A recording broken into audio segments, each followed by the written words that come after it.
This is Gesher, the podcast that's bridging the gap between the Jewish and evangelical Christian communities with conversations that matter. Here's your host, Ty Perry, with the Friends of Israel Gospel Ministry. Hello, everyone, and welcome to this episode of Gesher. As you undoubtedly know, on October 7th, 2023, the Islamic terrorist organization Hamas, which governs the Gaza Strip, launched a brutal attack on Israel. More than 1,400 Israelis, most of them civilians, were murdered in cold blood. Women were raped, babies were beheaded, young people and elderly alike were kidnapped, and the Jewish community worldwide is reeling. They're also feeling the impact of anti-Semitism here in the U.S. and elsewhere throughout the diaspora. Pro-Hamas protests have taken place in New York, Paris, and London. Some mainstream media outlets have justified the attack, blaming Israel's policies toward the Palestinians as a reason for Hamas's pogrom. But college and university campuses are perhaps the epicenter of pro-Hamas anti-Semitic activities in the West. Just last week, Jewish students at New York City's Cooper Union College had to be barricaded inside of the school library to protect themselves from pro-Hamas protesters. One student reported that some of the protesters were, quote, calling for the murder of Jews. So how are Jewish students and Jewish campus organizations responding to this unprecedented level of hatred? Well, here to talk with me about this is the executive director of Hillel at Purdue University, Matt Kramer-Morning. Matt has been a dynamic leader in the Jewish communities of Silicon Valley, California, Las Vegas, Nevada, Indianapolis, Indiana, and Tidewater, Virginia. A former lone soldier in the Israel Defense Force, Matt is passionate about supporting IDF Veterans Affairs and caring for ex-IDF lone soldiers once they return to North America, and I'm proud to call him a friend. Matt, welcome to Gesher. Thank you so much for having me. That was a lot that you just said about me, but thank you. It's weird that my career has taken me all across the U.S. and I've gotten to see different Jewish communities, different college campuses throughout that. I've been here at Purdue now 3.5 months. It'll be 4 months here it'll be 4 months and 3 days. So congratulations. Yeah, it's been interesting to come into Purdue at this time. We had thought, I had thought that the biggest issue I was going to have this semester was that the university had scheduled, errantly scheduled Parents' Weekend on Rosh Hashanah. Here we were, almost through the high holidays, and then this happened, and it's just been, I'll be blunt. It's been a horrible three weeks now, almost 4 weeks coming up on it. It's hard to keep track of where we are in all of this too. Well, Matt, I want to get some questions, but first let me ask. You have a personal question here. Not only do you, as a Jewish person, have an innate connection to the people and land of Israel, but you served in Israel's army as a lone soldier. Mm-hmm. So that puts you in a select group of American Jews who have literally put your life on the line for the Jewish state. So how are you personally handling this? It comes in waves. I've said this to, a few of my lay leaders, to, friends of mine, colleagues of mine. There will be days where I'm okay, and then there will be days where I just get angry, and then there will be days where I just have this depression kind of wash over me, like the stages of mourning or depression. Like I've gone through all of those like 6 times now at this point. Up until this past weekend where we saw Israel actually launch forces into Gaza, and we're still waiting for, I'm watching news, but it's very little what Israel is releasing about it. But up until that, every single day from about 3 o'clock till 7 o'clock in the evening here on Eastern Standard Time, I would watch my phone and hold my breath, like, is tonight going to be the night? Because I remember in 2012 when I was serving in Amud Anan, every night we would go to Gaza and wait for the order to go in, and we'd get there around 10 o'clock and we'd leave around 1:30 or 2 o'clock when we finally didn't get that order to go in. And, I've been sitting here for the past 3 weeks, kind of just, clenching and hoping that, tonight wasn't the night, but knowing that it was going to happen, and it finally did. Um, it's hard. I have, here at campus, we have some students who are Israeli who served, who were trying to figure out if they were going back or not. We have students who have family over there, have friends over there. I've had, students come into my office and cry. I'm tearing up a little bit just thinking about it. Like, this is unprecedented, and it's hard. And, at the end of the day, our Jewish students just want to be students. And they're going through midterms with everything that I just mentioned to you, adding to the stress that they already have from Purdue and their academics. So, Incredible. Yeah. Well, Matt, you serve, as we said, as the executive director of Purdue University's Hillel organization, and you've served in similar capacities at other universities. I met you when you were the director of Hillel at UNLV in Las Vegas. But many of my Christian listeners in particular likely have never heard of Hillel or know very little about it. So just by way of introduction, tell us about this organization and how it serves Jewish students. Well, first of all, it's weird to think that we met almost 10 years ago know, now. Well, 9 years ago, yeah, if it was in 2014. Yeah.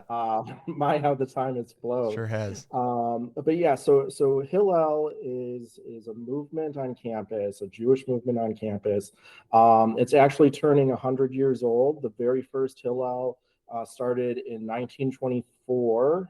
23 or 20, no, next year is the centennial. We're getting ready for it. At University of Illinois Champaign, I believe. You may want to double check me on that, but I know it was in Illinois. Okay. This Hillel at Purdue was founded in 1937. The building that I'm talking to you from is 72 years old. It's solid concrete. It was built during the 1950s, as a bunker, that's what they were building back then. Yeah. And we've been here ever since. We're in the middle of campus, and we really are a Jewish home away from home for our Jewish students. We're here for the students that come from the coasts, come from large Jewish communities, who grew up in synagogues, who grew up doing youth groups as a continuation of that for their Jewish life. And we're here for the Jewish students who, like me, came from a small town, and this is the first time they're really experiencing a Jewish community of their peers. We are here really as a home and a safe place to explore their Jewish journey, and to help them grow as young adults. I want to turn to the war itself. The October 7th attack, and then, of course, the war following that, it's changed a lot for the global Jewish community. That's what I'm hearing from many of my Jewish friends. Some leading segments of society are astonishingly siding against Israel in favor of Hamas. I know I've heard from many that they feel isolated and alone. Is that a sentiment shared by the Jewish students that you're working with, or not? We know that our students are here. They love Israel. They support Israel. They've been on Birthright. They've gone there. They have friends. They have family. Even Jews who will move in more progressive circles, are feeling a little betrayed right now. As I don't know if you saw, the New York Times covered this.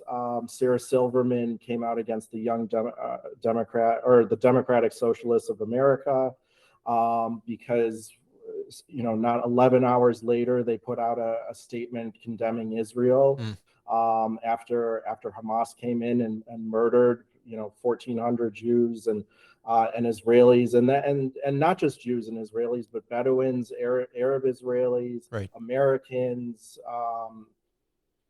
people from around the world who were there, who just happened to get in the way. it's hard to think. And then, when you look at these organizations that you felt, covered your values, like the Democratic Socialists of America, and they come out and post these things, it's very hard for people to see, wait, where was this lurking from? Where is this coming from? I thought this was a safe place for me.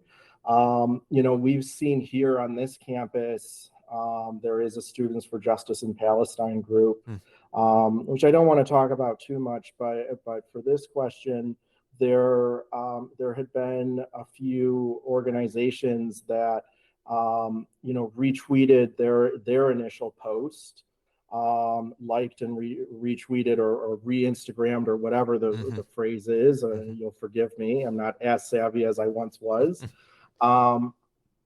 And in some cases, we found out that those messages had been errantly shared because students share passwords for the Instagram handles. But in some cases, we've heard that the organizations are standing by it, and we're not, those students who are a part of those groups are now trying to figure out, well, does that mean that I have a home in this group that I've gotten involved with since my time here at Purdue? What is the general climate at Purdue as it concerns Israel? I mean, I'm sure maybe it's even become more pronounced following the attack, but what's the climate? So I hear from my colleagues at Hillel, around the country. I mean, you mentioned some of the things that have happened on other campuses. Some chancellors and presidents of universities have refused to make statements. Others have made statements that have just not been helpful. That's not the case here at Purdue. From day one, I was in touch with Patrick Wolf, our provost, with Meng Chang, our president. Meng wrote a very, very meaningful letter to our Jewish students expressing solidarity and condolences for what was going on, emphasizing the partnerships that the university has with Israeli universities, including the Technion. Purdue is very much an engineering and STEM school, and those research partnerships are very important here. Research and academic, I should say. Meng actually came and visited with our Jewish students. He was on campus one day that entire week. And that one day he made it a point to come to the Hillel to sit with students and speak and hear from them.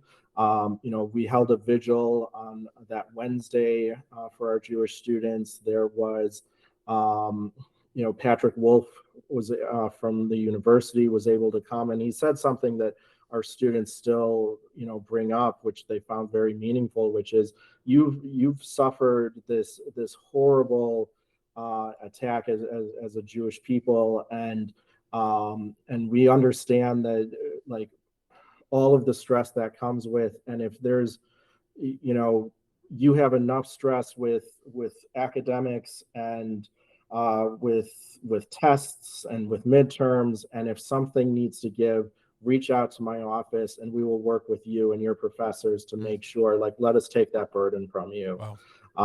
The CAPS, the counseling services have been great. They've stopped by a couple of times here at the here at the Hillel, excuse me. We've just got a great outpouring of support from the administration, from Purdue Police Department, from the local FBI here. We feel very, very supported, but I also understand that is not the case on other campuses. Mm-hmm. Well, let's talk about that, because I'm so glad to hear that. That's wonderful to hear the administration is in support. What about at the student level?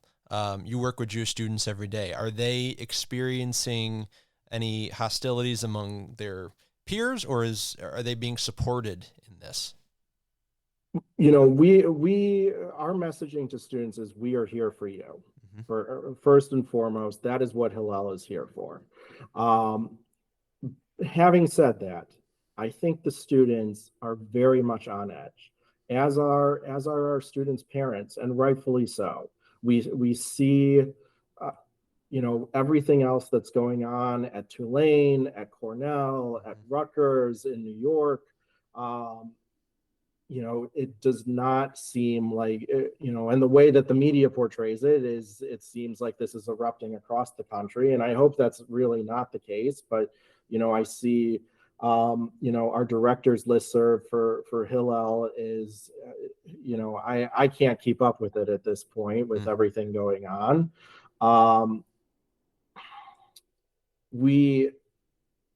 I think our students are on edge. Last week, I'll cite a specific example. So there's a Chabad on campus as well. And the Chabad rabbi had to go to London. His sister was getting married, and thank God there's some joy during this time. And so he had left. And his little son had thrown a toy against the window, and it had cracked.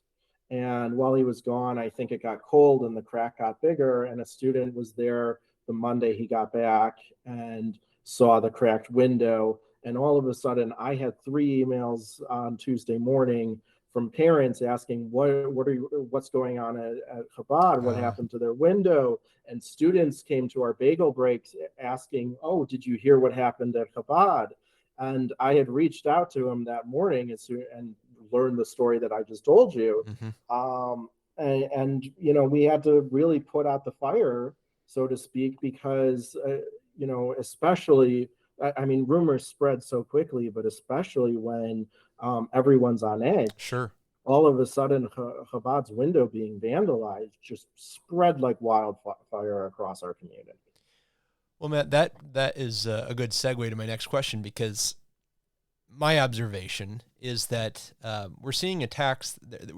It's not just embassies or something like that being targeted here in the U.S. and in the West, but even religious institutions, Jewish religious organizations that are not necessarily political, they're Jewish, being targeted. And so for years, as you well know, there's been this endless debate about the connection between anti-Semitism, Jew hatred, and anti-Zionism, the opposition to the state of Israel. And I know I've often said that theoretically there's a line, albeit a fine line, between categorical opposition to Israel and hatred of the Jewish people.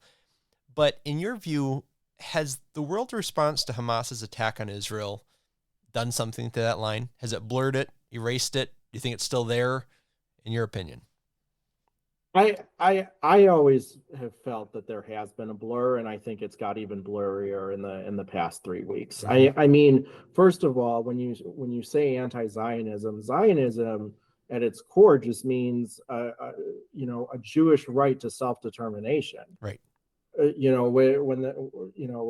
you look at the term, there's no mention of Israel or anything. And if you read about the early Zionists, there was talk of, do we have to do this in Israel? Uganda. Why don't we do this in Uganda? Why Yeah. don't we do this in Alaska? And unfortunately, like Zionist and on college campuses especially, has turned into this evil word. They often they say colonialist. There were signs here in the march that Students for Justice in Palestine did with the Socialist Democrats of America that says Zionism equals fascism. Well, if a right to self-determination equals fascism, then call me a fascist, call every single Native American a fascist, Right. like know what you're saying. And I think that's really the danger that's here on college campus, is that these students don't know what they're saying. They don't know that when they chant from the river to the sea, That means from the Jordan River all the way to the Mediterranean Sea, there will be no Jews. Mm-hmm. There's not going to be a single Jewish person living there. Palestine will be free. We will own the land. Well, they accuse him. Sorry, I'm getting a little upset here, okay. but this is what. Yeah, I'm gonna calm myself down a little bit. This is what we see on campuses, and I think so quickly because of the terminology, because there's not really an understanding of what's going on. Like the Socialist Democrats of America really just globbed onto this all of a sudden. And do any of these students know or have a background in Middle East studies and actually know what is going on here at its core? No, Mm-hmm. I don't think a single one of them does. Well, you give them the benefit of the doubt. That's really why it's so dangerous, because when you're using these terms, it can very easily spill into Jewish hatred. Yeah.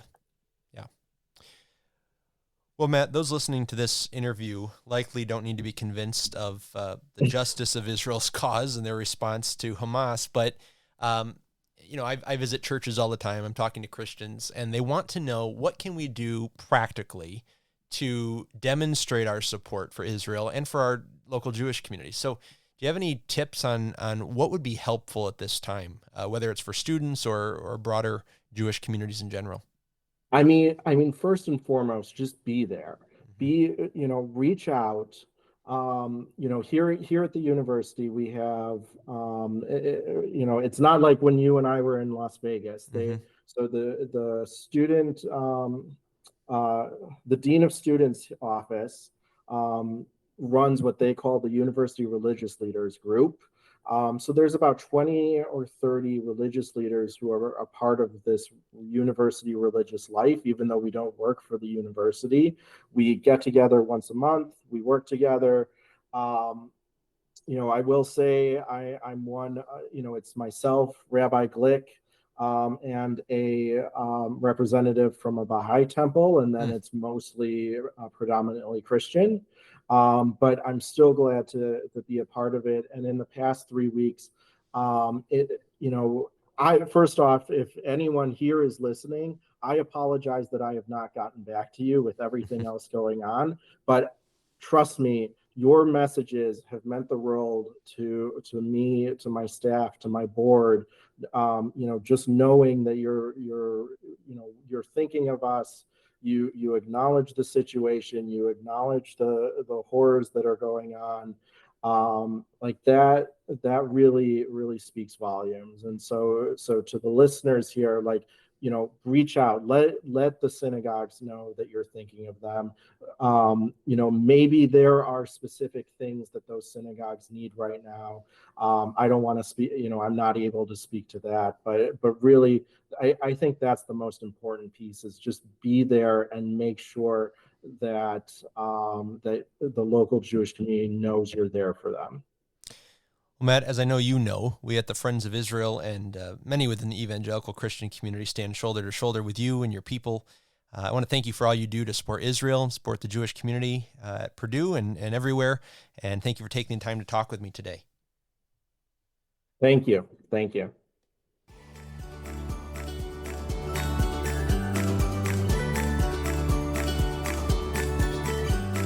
You've been listening to Gesher, a ministry outreach production of FOI Equip, your free resource for learning and engaging with the scriptures from a Jewish perspective. To learn more, visit foiequip.org. And for more information about Ty, visit foi.org/Perry. Until next time, may the Lord bless you and keep you. Shalom.